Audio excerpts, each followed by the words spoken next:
Hello everyone, my name is Mia Carberry. I'm a student from Unity Environmental University and I'm here to explain the effects of household cleaner on bacterial growth. In the experiment, 9 petri dishes with nutrient agar were treated with mouse swabs. Dishes 1 through 3 stayed that way, dishes 4 through 6 had blotter paper added to them, and dishes 7 through 9 had blotter paper soaked with cleaner added to them.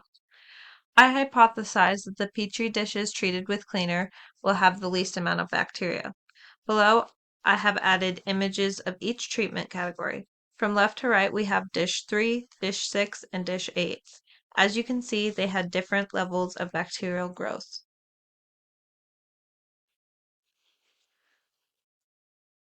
By day 10, dishes 1 through 3 seem to have medium bacterial growth as seen in the image and in the graph. Dishes 4 through 6 had the most growth and colonies as seen in the image and in the graph.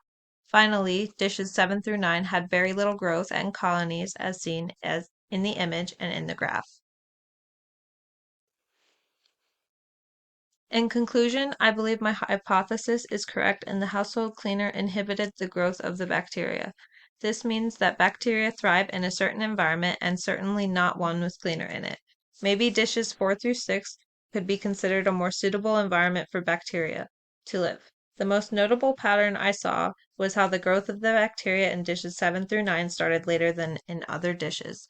You can see this in the graph if you look at the yellow line and the slope of it.